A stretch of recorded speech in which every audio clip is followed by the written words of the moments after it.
We didn't have much time on this flight to really take a lot of photos, but every opportunity that we could find, we did. The Earth is gorgeous from space, and we'll show you a few of those.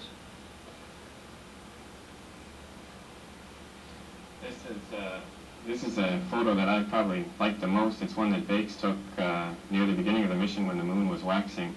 And you can see the atmosphere. What we would have is Venus rising first out of the atmosphere, followed by the moon, which looked like this. And when you're up there flying as a satellite yourself with the moon as another satellite, that was something to see. And then the sun would rise shortly after that, giving this spectacular view of color in the atmosphere. This is a picture of California looking north from our orbit. And the main reason I like to show this, and also when I do get to the next slide, how far north you can actually see and how much of the planet you can see. This is probably about 400 to 500 miles, in some cases 600 miles north of our track. You can see the Central Valley of California, the Sierra Nevadas. In the foreground you see the Channel Islands. The very right of the picture is Los Angeles. The very left of that picture landmass is Santa Barbara. And this really amazed me when we got to see this on orbit. This is Mount Fuji in Japan. Again, probably about 450 to 500 miles north of our track. Mount Fuji, of course, is in the center. The far right is Tokyo Bay.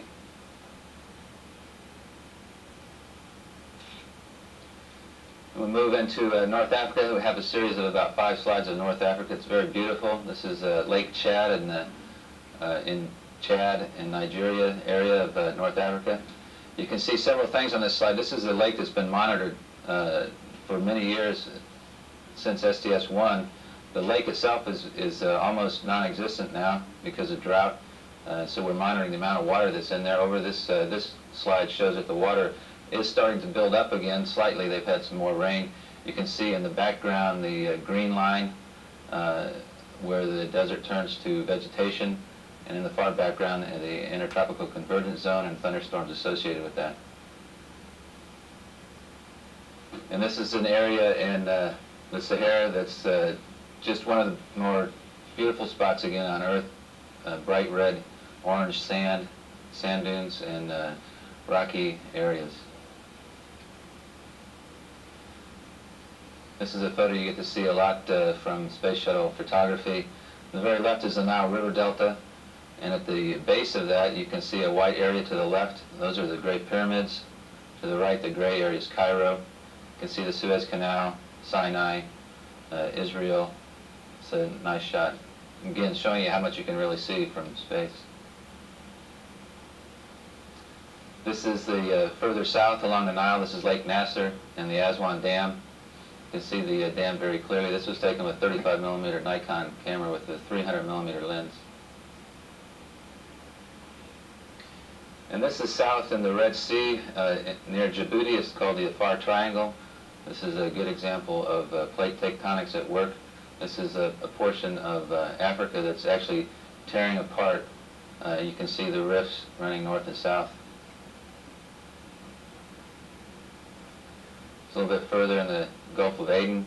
This is Yemen, and out in the ocean you can see some sun glint, some oil slicks caused by tankers probably cleaning their bilges out or pumping their bilges out. In the very bottom center you can see another oil slick caught up in a circular eddy.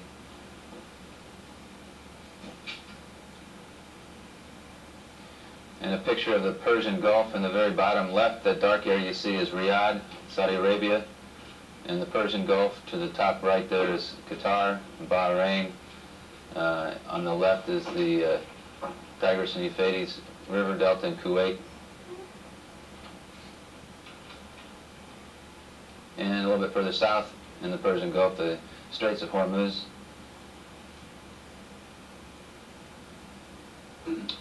This is Roebuck Bay on the northwestern coast of Australia. And in, let's see, at the town of Broome, I don't think we can quite make out in this orientation, is to the left there, isn't it? It's a little hard in this photograph to make out well. You can see silt coming from the Great Sandy Desert at the top of the bay there that's been carried down the rivers. And of course, the water is beautiful. This is a relatively unpopulated corner of Australia, but for us it was sort of a gateway to the continent. We passed over this a lot, and I think it's a very, very familiar landmark to us. I think I'm almost certain that somebody bakes at least will visit there on the ground to see what it's like from the ground. Here's the big island of Hawaii, and this photograph was taken with color film, color visible film. You can see Mauna Loa in the foreground, Mauna Kea in the background, and Kilauea volcano on the right-hand side. It's difficult to see here, but there is a very small steam plume coming from the active vent on Kilauea. The next slide is the same view in color infrared, and this is a good example of how we can combine visible color and infrared color to bring out more information about a scene. If we could flip back and forth here, you can see the differences, how the colors accentuate. The light red in the IR picture is cultivated land. The darker reds are forested areas. Grayish green are the uplands, relatively sparse and arid areas on the volcano, and the very dark areas are the volcanic lava flows.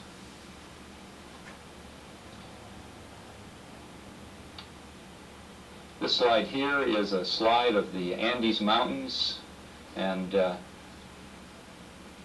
Amazon Basin looking northeast towards Bolivia. You can see a considerable amount of haze in the center of the picture there, and if you look up to the north towards the horizon, you can see some very large thunderstorms in the clouds there. We're going now to the Texas coast. This is Corpus Christi, and one of our Earth observations ground truth sites is on the northeast corner of the bay here. I've been told we can highlight the bay a little bit. And you can see some swirls in the water there, and those are actually drags from shrimp boats that are out that day stirring the mud up on the bottom, taking up shrimp, and that's what's causing that pattern there. The next shot is the southeast Texas area. It goes up in the upper right corner. It's Galveston Bay, and it goes down the coast perhaps 150 miles. You can see the sprawl around Houston and College Station, Bryan, and places out to the west. Farther along the coast, we've got a picture next of, we're out off of Louisiana in the Gulf of Mexico, and this is just the air traffic out there on a busy afternoon. You can see all the contrails in the upper atmosphere, and they all seem to be going to a point in the Gulf, which is probably a navigational fix, then changing direction. We're going to go now to the Yucatan, real interesting place here. This is Merida on the east tip of the Yucatan Peninsula, and it's a very ancient city and civilization in the Mayan culture. We were very interested in this part of Mexico because we were looking for any sign of the what's believed to be the impact crater, which is a little bit to the left of what we see here, for where perhaps a large meteor impacted the Earth and had dramatic influence on the Earth's climate. Here we are over within a oblique view of southern Florida with Lake Okeechobee prominent in the center of the picture and Miami in the foreground. I decided that the best place to plan your vacation is from orbit because there's so many beautiful views of especially coastal areas. And I think the place I have chosen is in the next slide. As we come up over the Bahamas, the islands are just beautiful with all the various color delineations. And while the view of the Earth from space is quite lovely, I think also the view from Earth is lovely as well. There are a few things that I will remember about this flight forever. One of them is looking at the glow of the atmosphere at night. Now, you have heard other astronauts talk about how thin the atmosphere looks in the daytime, and what you see in the daytime is the lower portion of the atmosphere. At night, and Steve explained this phenomenon to me, at night what you see is the upper atmosphere, the atoms of oxygen smashing together jumping to a higher state. When they relax and go back to their normal state, they give off photons and the atmosphere glows. It's pretty amazing to be 1,000 miles out at sea, many, many miles away from any man-made light on the very dark side of the Earth, and to see the atmosphere glow, and you realize how thick the atmosphere really is. That's our last slide, and we would love to answer any questions that you may have. We'll take questions first from Johnson Space Center. Do we have any here? Mark? This is Mark Carreau with the Houston Chronicle, and my question regards the space vision system, and I wonder if it's possible to give a little description, maybe comparing how it works with and without, how the arm works with and without the vision system. How can you sort of describe the difference that it makes in the operation? I'll talk about that, I guess, and Tammy can add to that. I thought that it gave us a considerably improved degree of control over the arm. It gives us a real feedback, or immediate feedback, on the exact position of the payload on the end of the arm, very, very precisely. And one of the best examples of that was a single joint test that we did, where we operated the arm in the single joint mode. In other words, instead of using the computer augmented modes that allow us to fly the end effector like we fly an airplane, in effect, we operated it in a degraded mode where we were only moving one joint at a time, and trying to position the CTA in its berthing position that way. And I was very impressed with how easily it is to determine the exact attitude and position of the payload. And I think that went for the most part, went smoothly. We had some minor problems that are unique to single joint operations, getting it ready for latch. But the actual operating in single joint with the STS system was much easier than doing it as we normally do. I was very impressed with the capabilities of the system. I think Lacey said it best. Knowing precisely the orientation of the payload and precisely where it's located in the payload bay gives the operator a tremendous advantage. We've always been able to control the arm very well, and we were limited by how accurately we knew the attitude of the arm. So with the space vision system providing us this enhanced capability, I think we're really going to be in a good position to start thinking about constructing a space station. Mark? Yes, I have a follow-up question for Jim Weatherby, please, and it has to do with the drag chute and how you compensate for that when you land, and maybe you can sort of describe the technique from a piloting standpoint of how you compensate for that, and do you, I'm not sure where it stands sort of in an operational sense now, but are you confident enough in the system to sort of put your own stamp of approval on it for continued use, or are there some bugs that need to be worked out? Well, the best way to explain the compensation required is to tell you that we receive much training in simulators, and I've been flying now for many years, and the best way to deal with it is to not think about it. You can try to pre-flight try to figure out which way the chute is going to pull the vehicle and try to think about all that, but the best thing to do is to not think about that and to just react to the motions that the vehicle experiences. And in my case, the pre-flight simulator training helped. As soon as I saw the nose pulling to the right, uncontrolled by me, then it's just a matter of stepping on the rudder pedal, which actuates the nose wheel steering system, the very powerful nose wheel steering system, and it very quickly and precisely brings the nose of the vehicle back under control, and we paralleled the center line until much later during the rollout when we finally did steer back to the center line. I think the drag chute system is a very good one. It has benefits that will help us in areas down the road if we have leaking or blown tires. It has some minor difficulties right now about the fact that it pulls to the side. It tends to ride out on the side of the wake coming off of the orbiter. There are some things that we can look at and change in the design of the system to try to minimize the excursions that the vehicle will be subjected to when the drag chute comes out. And we'll look at those over the next several flights. I think ultimately I would definitely put my stamp of approval on the drag chute, and as soon as we work out these minor difficulties, the system will be ready to go operationally. More questions? Stephen? Stephen Gauvain with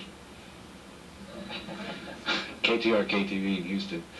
I've got a couple questions I'll ask along the line, but first one about the mission status briefings. There seems to be obviously a goal by NASA to try to get more information about a specific flight to the general public, and what I saw of those mission status briefings was very helpful to me to explain to the public when I did stories and so forth. From your point of view, would you rather not do that, or how do you see the importance of these mission status briefings? Well, I'll take a shot at answering that first and then allow anyone else to say anything. I thought they were a lot of fun. They were interesting.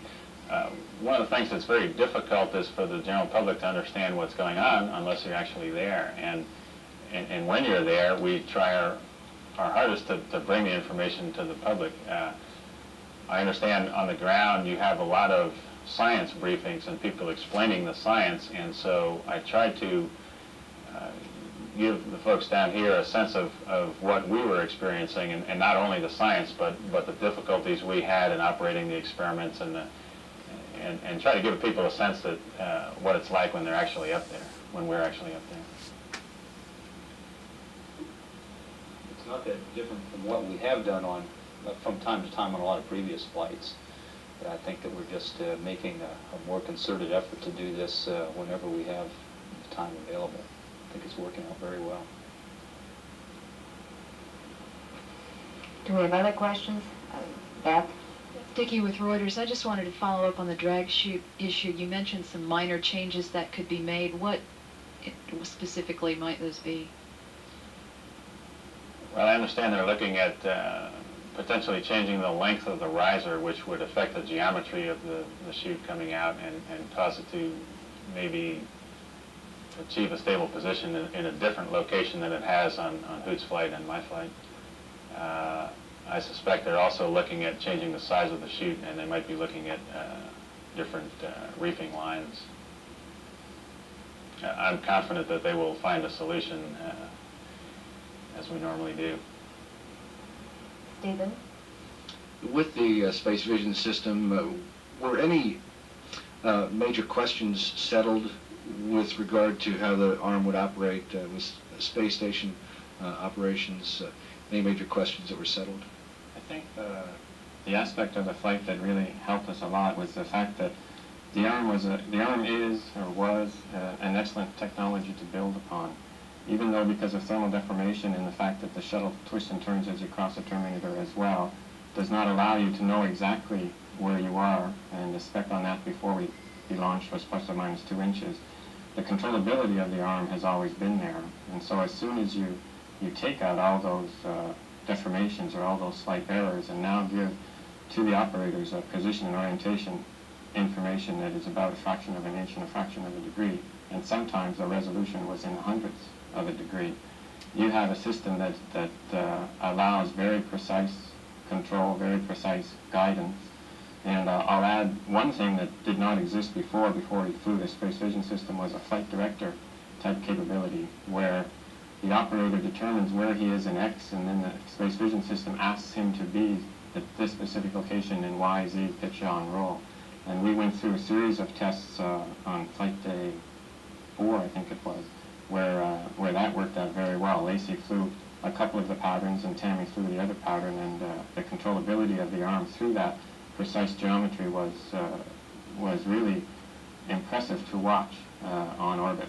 You can only simulate so much on the ground, and to see it work with that kind of fine guidance on orbit was what bodes well for the future, for precise operation. Well, if I could, I'll echo or re-emphasize your comment there that I think the limiting factor on the RMS operations in the past has been not the controllability, the ultimate controllability of the arm, but the immediacy and the precision of the information that the operator has available to him. And that's what STS really gives us a big improvement on, is that immediacy and precision of information available when we're flying the arm. And the update rate is 30 times a second, so 30 times a second the data is coming in, and the operator, we produce a synthetic screen on one of the monitors that is developed from an oblique camera view and we can give whatever synthetic screen that you want to the operator, and it really will reduce the training time on any given task, because you can have a screen that is optimal for that particular task. And, Did you have another question before we go to Kennedy? We'll move to Kennedy Space Center for questions from there then.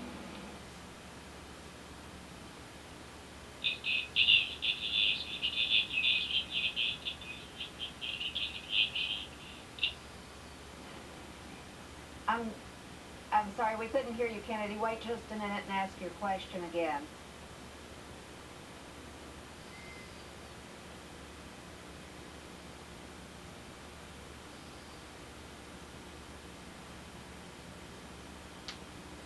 All right, if you can hear me now, Dan Billow from WESH-TV. For Jim Weatherby, a little bit more on the drag chute. Do you think, in your opinion, is it all right just to live with a little bit of pulling to one side? And by the way, is that pulling always to the same side? And can you say whether you think crosswinds affect this pulling phenomenon? Well, it's hard to say. I had a very benign day. I had only 5 knots of crosswind, and I think Hoot's flight had about the same. The drag chute pulled to opposite sides of the runway, but it was the same side relative to the crosswind. It pulled into the wind, and we had expected that over the years of simulator preparation for deploying the drag chute. And I guess I forgot the other part of the question. Yeah.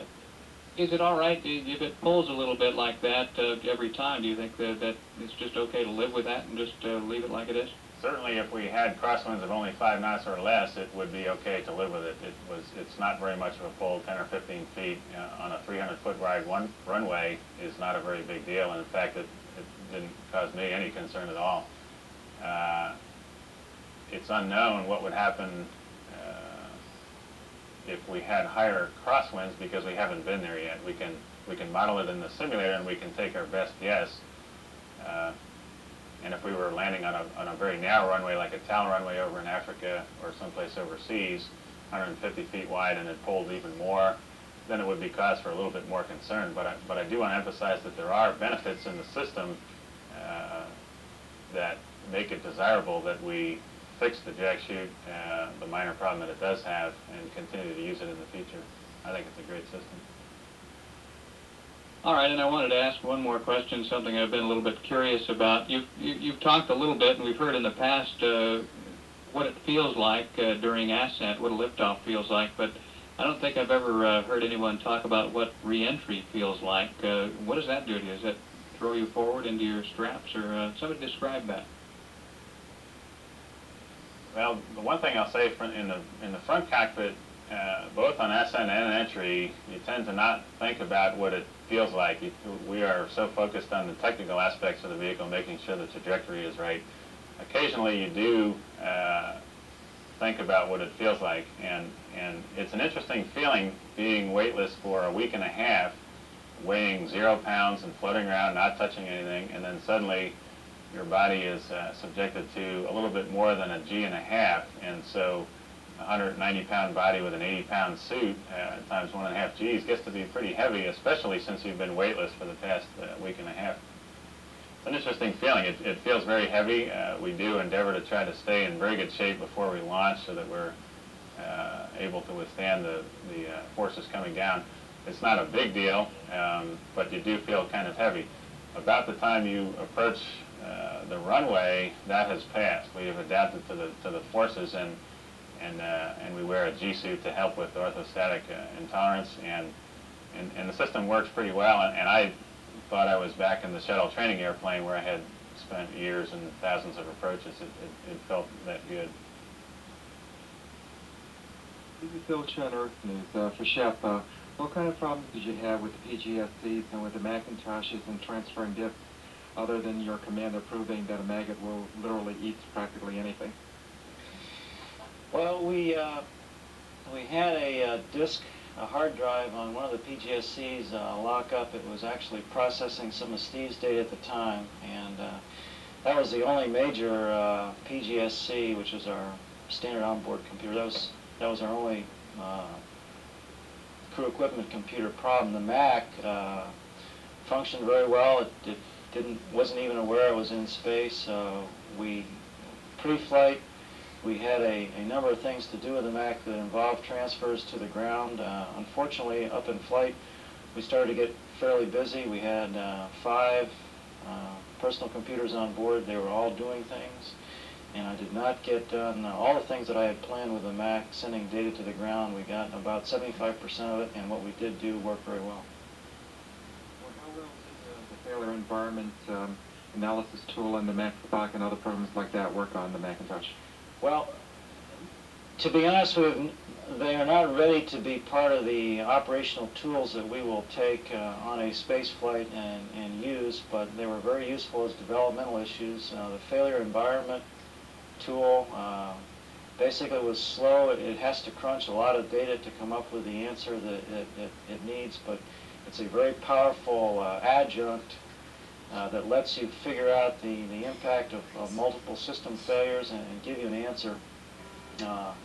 We just need advanced computers that have faster processors and greater computing power, and so for this experiment to fly as a prototype, to look in those directions and to try and determine where computer development needs to go to be useful in space, I thought the experiment was highly successful. Steve McLean, the solar event you had the day before landing, did they give you any more data from your solar collection? Yeah, that was something that was very exciting for me. I monitored the KP index. That information came to me from the ground from day 1. In the beginning of the mission, KP index was 2, and by the end of the mission, the KP index was 5. And on one of the PGSCs with the Melio experiment of the materials degradation, I believe that we're the first crew to watch the atmosphere breathe as you cross the terminator, and that as the sun rises, the atmosphere expands, and as the sun sets, the atmosphere contracts. And that was very exciting because at the beginning of the mission it was slight, and then by the end of the mission that expansion increased. And because I knew that of that solar activity that was taking place the last night before we came home, I went up to the flight deck and dark adapted my eyes for about 15 or 20 minutes, and was able to see the red line that is just below your threshold of view normally. And I really felt like Premier Explorer or something, because I felt that we were probably the first people to see that from space, and I brought Shep up and made sure that he could see it as well, although I'm not sure his eyes were dark adapted enough. So I don't know if I convinced him that it was there, but it was there, and that is very exciting to see something that you think that maybe no one else has seen before. And I found the information that we had from the ground and the fact that we were flying during an active solar period very exciting just in general. The atmosphere was thicker because of that. The sunsets, the sunrises were more beautiful because of that, and I think as an entire crew we very much enjoyed the show. I guess for Wicks or Shep, when you two became astronauts back in 1984, this mission in October 92 was supposed to be the first element launch of Space Station, and during your mission we constantly heard about Space Station, how your activities mirror what's going to be happening aboard Space Station, but it's still 4 years in the future now, and about 3 times as expensive as it was supposed to be in 1984. Wondering how you guys feel about Space Station's delays and what its ultimate purpose will be. Well, I think that most of the programs that we have, when they're in the development phase, at least my experience, have been that we have seen problems and we have tackled those problems and taken care of them and solved them, and that takes time. I'm confident, or at least I hope, I will still be around when the space station flies, and I'm looking forward to flying on the space station. Yeah, I'd just like to say that I think that particularly the furnace experiment that we did on board is the kind of thing that could be done a lot with the facilities that we'll have on a space station. And I don't know in this moment what came of the crystal vapor experiment. The crystals look pretty good, but I do feel strongly that this kind of research will go on and will produce interesting and very valuable things if we have the facility on orbit where we can stay there for prolonged periods and do this kind of research. So I think it's important that we get there. I know that there are huge schedule and budget issues to be resolved before we make it happen, but I think it's vital that we do it. The day before landing, we saw Tammy get kidnapped by a space alien wondering when the space alien returned her, or if there really is Tammy and not just a clone or a zombie in her place. I'll just say that there's a crew member at this table that served as our space alien, but he'll remain nameless, but his initials are MB. There are no other questions. The Kennedy Space Center will return here and see if we have any follow-ups. Do we have any follow-ups here? Stephen? Lacey, I'm sorry, I need to ask this question. Ask you to repeat some information you gave before about the Stone Age ads. Would you describe again the symbolism or why that was taken along? Well, we actually had two on board. There was one that was in bonded stowage, and then we had the other one there for show and tell. That tool is a basic wood shaping tool. In its original form, as it was used, would have had a wooden handle on it, and the blade itself would be perpendicular to that handle, and it would be used to rough shape wood in, for example, the hull of a canoe. And that's the sort of thing that the Polynesians used that kind of tool for. Of course, you know, the humans' first technology was stone, and that's what we worked in. And it's pretty amazing the sorts of things that we were able to do with stone tools. We built canoes that were 60 feet in length or so, and were able to sail long distances across the Pacific over open water. The sail from Tahiti or the Marquesas to the islands of Hawaii takes about as long as it took Christopher Columbus to sail from the Canaries to the Bahamas. It's a feat of equally impressive magnitude, and this was done over a period of probably several hundred years, the Hawaiian Islands being settled around 500 A.D. by the best guess of the archaeologists and anthropologists. And that, I think, just illustrates to me that what we're doing today with the ongoing exploration of this ocean of space is just a continuation of the sorts of explorations we've done since the very beginning of human technology, with stone and then copper and bronze and iron and steel, now with computer power, and who knows what to come in the future. Do we have any other questions here? If not, we'll call those to a close. Thank you very much.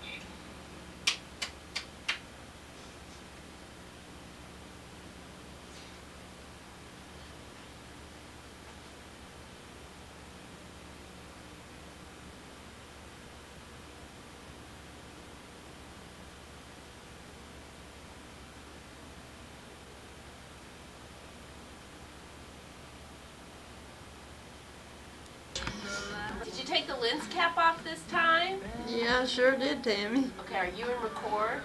Mm-hmm. Can you see a little record at the bottom of the screen? Yep, Good. Well, you're becoming quite the video expert.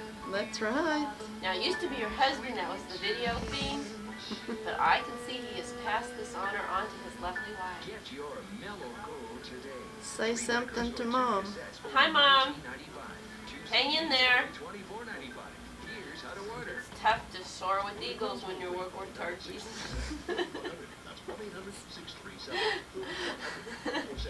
Better turn that off before I get myself in trouble there, Jim.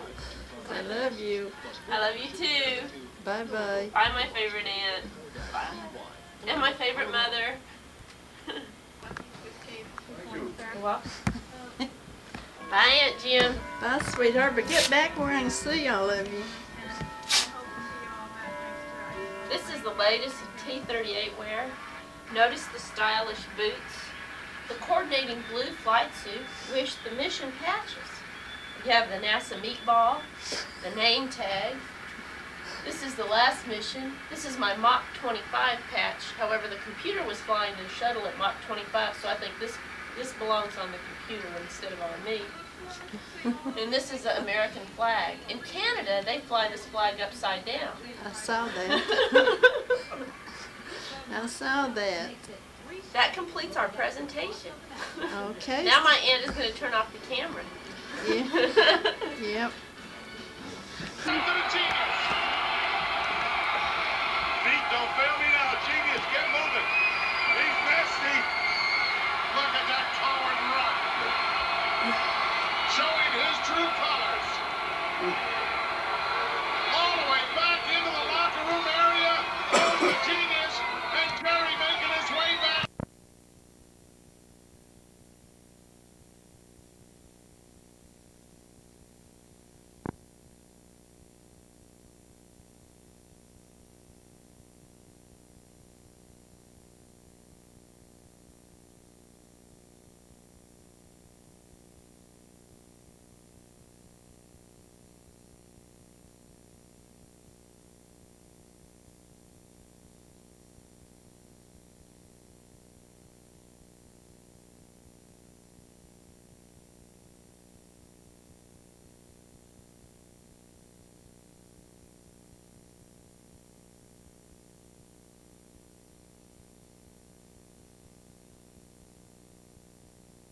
rather had a ticket than go through his bullshit just to Oh, go get my yeah, tag. mine All it either. was a fix-it ticket. All I had to do is get tags.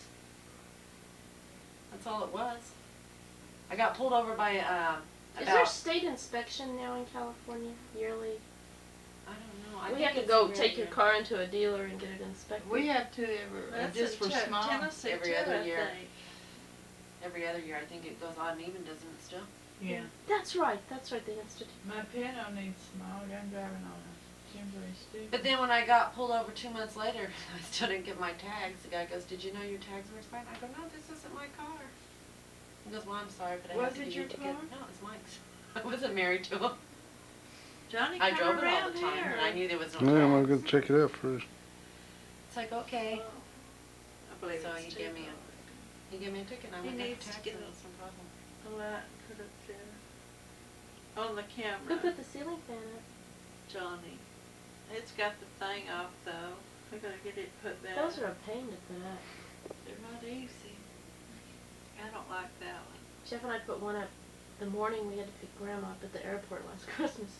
What a fiasco. Because they're heavy, and we're standing on this ladder, rather delicately balanced. It was this heavy ceiling fan. That wasn't the ladder he bought you, was it? No, it was before we had the ladder. Yeah. That ladder. He bought her a nice ladder, really tall one. Johnny's Yes, got he's perfect. pretty nice. I feel like I have to say nasty things about him just I to know. normalize what Mom. She likes to upset me. She's worried we didn't eat Thanksgiving dinner Gosh, together. I tried to say that casual. I just, she picked up on it though.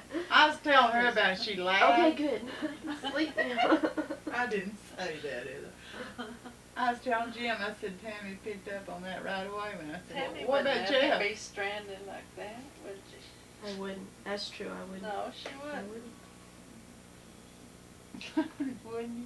Oh, we had a good time, too. Is that a video camera? Yes. Look at the You're camera, on Tammy. video. Hey. Say hi. Hello. What's your name? This is the fireside chat. It's get up and walk, drink your coffee. That's what I told John one day. I was taking his picture and I forgot you could hear through that damn wrong thing. Oh, you can hear? Yeah. I mean, the sound is actually live. It sure Well, is. I'm glad to know that now. Yeah, you should have heard what Mom was saying. We were in the simulator. Do you tell my She was talking to me, and she told him to get that off. Yeah, too. We were in the simulator one night, 5 of us, first night in the simulator, and we didn't know we were what's called hot mic, meaning everything you say is recorded. Oh dear. And we told some of the worst jokes during the simulation, during the times where we weren't very busy. And the instructors down at the instructor station evidently were just having a wild time because they realized that we didn't know we were hot mic. And this was a 4-hour simulation, and you can say a lot of ridiculous things in 4 hours. Oh yeah, you better play. So they did tell us after that. Did they get after you? Oh no, it was the best entertainment they'd had all week. Tammy and her jokes, huh? They were talking about you have to do. Now do what you have to told line Tammy. it. No. There's a Just clue. drink your Yeah, coffee but and act That's casual. right, Mother. It doesn't hurt. Oh my Lord. Did you? No. Just take a drink I of don't your want my coffee. We could see your red toenails. Shut up. We were in the simulator. Mom's got red toenails Get too. Jim, John. she? Get Well, I don't Jim. even bother me anymore. It does. She's used to it. He puts her on candy camera all the time. Are we done? Oh no, it's Aunt Jim's turn. Probably. I thought it I didn't say, bother tell you. me to Whose be idea? Wasn't this your casual. idea to bring this thing out? I think that was your idea, wasn't it? I don't know. Get Kimbo. Get Kim and Tammy together. Did you do you hear that they're raising retarded pigs? Who is? Oh. They want to make Polish sausages. Tammy, baby, that's terrible. I don't believe you told that. What's the motto of the Greek army? I don't know. Never leave your buddies behind.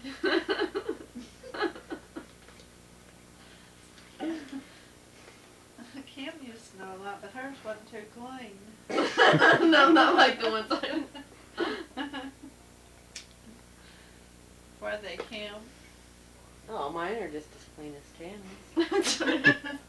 Not Tammy, similar. did you know that Miss Pig, they came out with a douche for Miss Piggy? Oh, You know what they Kim. call it? No. Hogwash. I mean, see, that's just as clean as hers. Oh my God, that's terrible. I don't believe you. Now, wasn't that just as clean as yours? That was probably cleaner, actually. I don't think so. At least she got washed. Thought it was gonna involve Kermit the Frog. I wasn't sure what you were gonna say. I'm not either. Just like what was that one Mike was saying? What's the people worried about in Hollywood? Who was the last to have a piece of the rock? What was it, Raymond? That's terrible. I know, ain't it? What was it? Or what do you Raymond got told me? when I you- can't remember. I can't remember. What do you have when you're, what do you, what, I'm trying to think how that went. I think I'm gonna quit this Something thing. about with,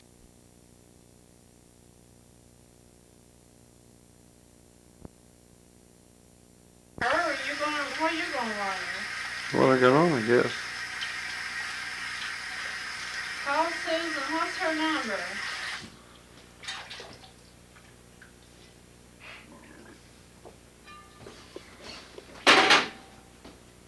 Johnny, God damn it! What? Don't take me in this! Why? Damn it!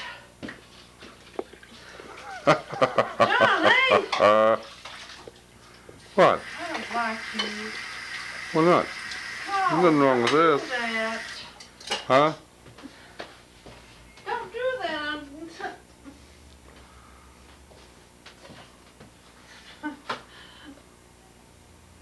Let me photograph you. You hadn't been on TV.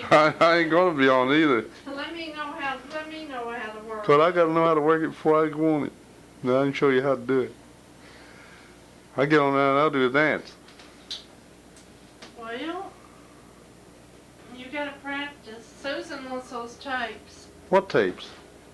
That's your recording of them girls where you was whipping them. She's giving them a whipping. Oh, well, it's on there. I got it on here. Well, turn it off now. I don't want no more of me made. Why? You said keep it on the subject for a while. I didn't say that long. You can overdo something. Now, green one. It should be taping now. But it looks hazy. Well, it probably look that way. You know, you're moving your camera around. That's what you don't want to do. Oh. See, that's what I was telling you. See, and whether you got the trigger pulled or not, it's still taping. So you gotta learn how to do that. Well, get out there a little bit. Well, I just getting your head. You're too closed. Well, I can't help that. I heard you fart. Huh? I heard you fart. No, you didn't.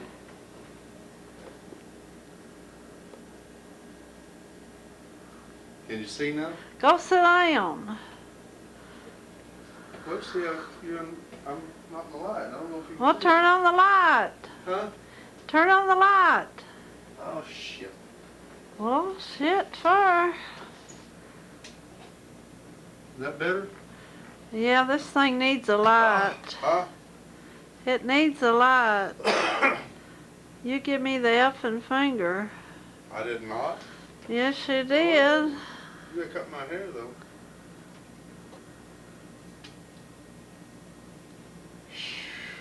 You're moving. Can you move in it? Well, I reckon you can. They move in movies, don't they? That's what you're doing. You're taking a movie. Country road. Country road, country road, take me back where I belong. Now, get up and move around. Huh?